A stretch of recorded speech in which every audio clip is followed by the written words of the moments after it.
as the Pfizer CEO, Albert Bourla, was announcing this work on the new vaccine with Yahoo Finance, he admitted I'm not sure if he meant for this to slip out. I don't know, but he admitted something that we here have been saying for a while. Watch. And we know that the 2 doses of the vaccine offer very limited protection, if any. The 3 doses with a booster, they offer reasonable protection against hospitalization and deaths. Against deaths, I think very good.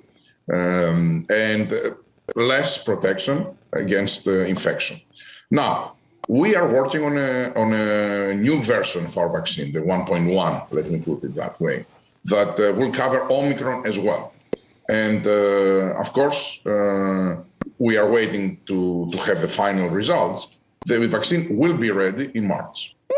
All right. So the 2 shots offer very little, if any, protection. Now, might I remind you that despite the left's attempts to rewrite history, the Pfizer shot was originally sold as a 2-dose series, which meant you allegedly needed 2 doses to be completely protected from infection. Remember, not prevention of hospitalization, not prevention of death. No, we were told these 2 shots would give you immunity and would prevent you from even getting sick at all. And now we are so far removed from that particular assertion. And society has happily shifted to that company's own CEO, all of his new assertions, that he has the gall to plaster his ugly, evil face all over national television and just casually explain that those same 2 doses of the vaccine that they originally said gave you immunity actually probably gives you no protection at all.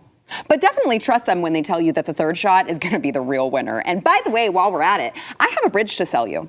Look, I realize that there are a lot of people who have a lot of pride at stake here and don't want to give up on the lie, right? There are a lot of Americans who put their bodies at risk for no reason, as it turns out, who put their children's bodies at risk for no reason, as it turns out, all because they allowed fear to dictate their life. They allowed it to cloud their judgment and decided to put all of their trust in this public-private partnership of big daddy government and big pharma, despite the fact that if you would have looked at both of those entities' histories, you should have learned very quickly they were not to be trusted, especially when colluding together. But if you are still hanging on to this lie because you cannot swallow your pride and admit that you were wrong, admit that you were hoodwinked in the greatest public deception in the history of the country, if you can't bear to face your unvaccinated loved one and tell them you're sorry for the nasty things you said to them when they dared go against the grain, if you can't say enough is enough, then I might ask you when. 5 boosters, 10, maybe 1 million. I don't know. All I'm saying is enough with the lies, enough with the deception, enough with the drug companies feeling confident enough to go on TV just to slap you in the face while you beg them for more. Stop standing idly by and allowing them to continue moving the Overton window, grow some balls, and push back, because as we say so often on this program, this only ends when we say it ends.